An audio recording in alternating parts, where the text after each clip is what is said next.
मुख्यमंत्र्यांनी सध्या एका बाजूला शेतकरी कर्जमाफीची घोषणा केली, तर दुसऱ्या बाजूला आपण शासनाचा नियम असा आहे का की ऊस गेल्यापासून 15 दिवसामध्ये ऊसाचं बिल भेटलं पाहिजे. तर यासाठी गेलेल्या तारखेपासून आजपर्यंत आपला 25 दिवसाचा टप्पा झाला आहे. त्याच्या अगोदर आपण कारखान्यावरती जवळपास 2 वेळेस मोर्चे काढलेले. तर हा कालावधी किती दिवसाचा झाला आणि मुख्यमंत्र्यांनी जी घोषणा केली या घोषणेबद्दल काय सांगा?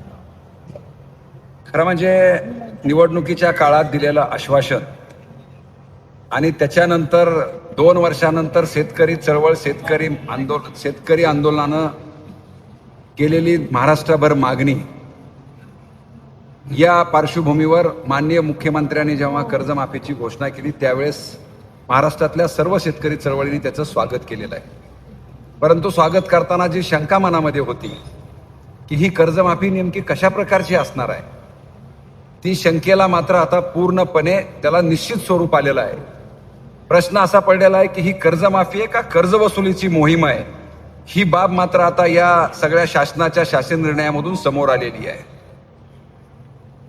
घोषणाबाद सरकार घोषणा मोठमोठ्या करत आहे, कर्जमाफीची करतं, अतिवृष्टीमधल्या अनुदानाची करतं, पीक विम्याची करतं, परंतु या घोषणेमध्ये केलेली रक्कम आणि वस्तुस्थिती शेतकऱ्यांच्या खात्यावर गेलेल्या रकमेमध्ये मात्र जमीन आसमानचा फरक आहे. मग ती 2017ची कर्जमाफी असेल, अतिवृष्टीमध्ये केलेल्या अनुदान घोषणेची घोषणा असेल किंवा पीक विम्याच्या संदर्भातली घोषणा असेल, त्याच धर्तीवर ही सुद्धा कर्जमाफीची घोषणा सुद्धा ही फसवी आहे. शेतकऱ्यांना कर्जमाफी देण्यापेक्षा कर्ज वसूल जास्त होतं की काय या शासन निर्णयामधून आलेला आहे. कारण ज्या अटी आणि निकष 50 पेक्षा जास्त लावलेले आहेत, याच्यामध्ये फार मोठे शेतकऱ्यांना या कर्जमाफीचा लाभ होईल असे काही चित्र समोर येत नाही आहे. घोषणा जरी 35-40 हजार कोटीची असली तरी 10-12 हजार कोटीच्या पुढे शेतकऱ्यांना कर्जमाफी जाईल, हा मागच्या कर्जमाफीवरून लक्षात आलेला आहे. म्हणून या शासनानं घोषित केलेल्या आणि आता जाहीर केलेल्या या शासन निर्णयाचा आम्ही जाहीर निषेध करतो. एवढंच नाही तर त्याची आज संपूर्ण राज्यभर त्याची होळी शेतकरी एकत्र येऊन करतायत, म्हणून हा निर्णय फसवा आहे. दुसरा बाब, तुम्ही ज्या या आंदोलनाच्या अनुषंगाने विचारलेलं आहे, हे आंदोलन शेतकऱ्यांचे पैसे जोपर्यंत मिळणार नाही आहेत, खरं म्हणजे या सगळ्या बाबीवर राज्य सरकार म्हणून सुद्धा हस्तक्षेप करणं अत्यंत गरजेचं आहे. परंतु ते होत नसल्या कारणानंच आम्हा शेतकऱ्यांना सातत्यानं वारंवार आंदोलन करावं लागतंय. ही बाब महाराष्ट्रासारख्या प्रोग्रेसिव्ह शेतकरी हिताची असणाऱ्या राज्यामध्ये अत्यंत खेद आणि खंत निर्माण करणारी आहे. हे सरकारचं पराभव आणि सरकारचा हा नाकर्तेपणा याच्यामधून सिद्ध झाले.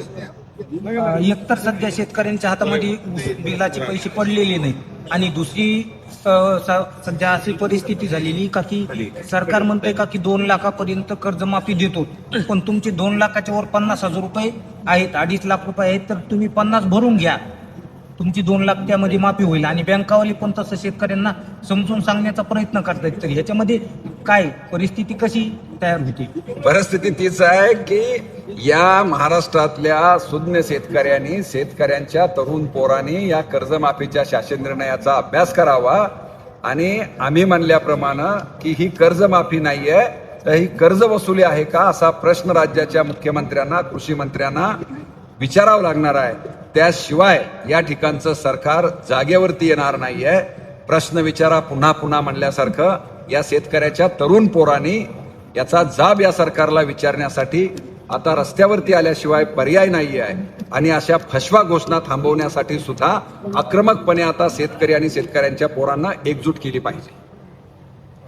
सध्या शेतामधील काही जणांच्या पूर्व मशागती चालू आहेत, तर त्या पूर्व मशागतीसाठी लागणारा डिझेलचा खर्च असेल किंवा त्या ट्रॅक्टरवाल्यांना देण्यासाठीचा खर्च असेल किंवा इतर काही गोष्टी, तर शेतकऱ्यांच्या ह्या सध्या महत्त्वाच्या गोष्टींवरती खर्च करण्यासाठी शेतकऱ्यांकडे पैसा उपलब्ध नाही आणि कारखाना एका बाजूला यांना गतीच धरतोय. हो, नक्कीच. खरं म्हणजे ही आता खरीप पूर्व हंगामाच्या तयारीसाठी शेतकऱ्यांना पैशाची फार मोठी गरज पडते. शेतीमध्ये मोठ्या प्रमाणात तंत्रज्ञान किंवा यंत्रसामुग्री वापरली चाललेली आहे आणि ती वापरण्यासाठी लागणारं इंधन असेल, साहित्य असेल, या सगळ्या बाबींसाठी प्रचंड मोठी ओढाताण शेतकऱ्यांकडे आहे. पुन्हा शेतकरी कर्जबाजारी होतोय आणि सावकाराच्या घशामध्ये पडतोय आणि याच सगळ्या चक्रामधून शेतकऱ्यांच्या आत्महत्येमध्ये वाढ होण्याची भीती सुद्धा, या सगळ्या गोष्टीला सरकारी धोरण आणि कारखानी व्यवस्था, कारखानदारी व्यवस्था या सगळ्या जबाबदार असतील. हे चित्र बदलण्यासाठीच शेतकऱ्यांनी एकजूट होणं अत्यंत गरज आहे. एकजुटीशिवाय आता या ठिकाणचे विरोधी पक्ष, आमदार, खासदार या सरकारच्या धोरणाविरोधात बोलतील अशी आशा मावळलेली आहे. म्हणून शेतकऱ्यांची एकजूट भक्कम करणे आणि त्या विरोधातील लढाई उभा करणं हेच सगळ्यांच्या समोरचं आव्हान आहे.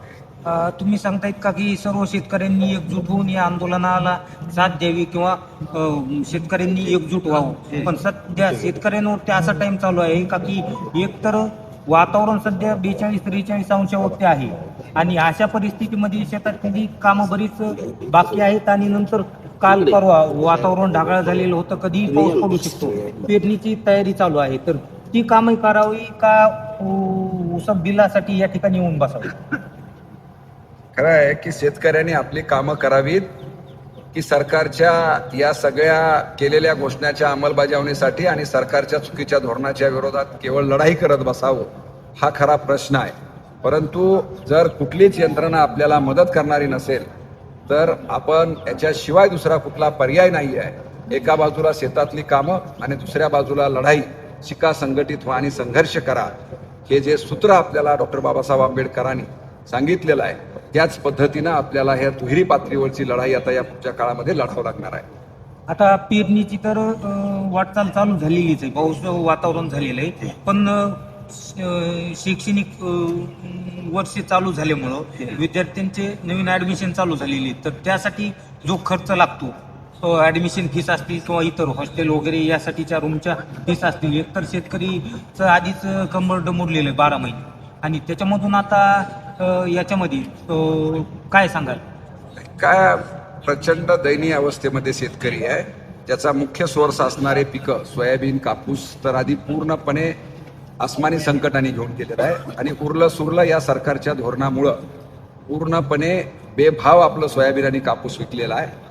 त्यानंतर उरलेलं पीक ऊसाच्या संदर्भामध्ये आपण बघता आहात. या सगळ्या परिस्थितीमध्ये जी उत्पन्नाची साधनं आहेत ती पूर्णपणे थांबलेली आहे आणि अशा परिस्थितीमध्ये शिक्षण, आरोग्य, मूलभूत गरजांवरती प्रचंड मोठा परिणाम होतो आहे. ही बाब या सरकारने लक्षात घ्यावी आणि हस्तक्षेप करून हा प्रश्न सोडवावा अशी अपेक्षा करतोय. आजपर्यंत आपल्या कोणत्या मागण्या पूर्ण झाल्या थोडक्यात सांगा का, आणि काय मागण्या बाकी आहेत? आता भरपूर मागण्या आहेत, मागण्या चालूच असतात सरकार कुठलंही असलं तरी. परंतु प्रामुख्यानं ऊसदरवाढीच्या आंदोलनामध्ये शेतकरी जेव्हा जेव्हा एकजूट झाले त्यावेळेस शेतकऱ्यांचा विजय झालेला आहे. दिल्लीच्या पार्श्वभूमीवर वर्ष शेतकऱ्यांनी आंदोलन केले. ज्या शेतीमधून उद्ध्वस्त करणारा 3 कायदे होते ते शेतकऱ्यांच्या एकजुटीमुळे रद्द झालेली आहेत. कर्जमाफी सरकारनं घोषणा करून सुद्धा पहिल्या मंत्रिमंडळाच्या बैठकीत निर्णय घेणार होतं, तो निर्णय 2 वर्ष घेतला नाही. पुन्हा महाराष्ट्रातल्या शेतकऱ्यांनी कर्जमाफीचं आंदोलन सुरू केलं, त्याच्यावर त्यांना घोषणा करावी लागली. अशा शेतकरी जेव्हा जेव्हा एकत्र आलेले आहेत त्यावेळेस शेतकऱ्यांच्या बाजूनं नक्की प्रश्न सुटलेले आहेत. परंतु मोठ्या ताकदीनं आणि शक्तीनं शेतकऱ्यांनी एकत्र झाला पाहिजे. 2018चा विमासारखा प्रश्न असेल जो महाराष्ट्रामधल्या शेतकऱ्यांना मंजूर होऊन सुद्धा दिला जात नव्हता, तो शेतकऱ्यांनी 8-8 दिवस थांबून लढा करून हा आपल्या पदरात मिळवलेला आहे. म्हणून आपल्या मार्फत संदेश आहे की जेव्हा जेव्हा शेतकरी मोठ्या संख्येने एकत्र येतात, योग्य मागण्याला घेऊन योग्य पद्धतीने आंदोलन करतात, त्यावेळेस त्यांच्या पदरामध्ये आंदोलनाचं यश आलेलं आहे.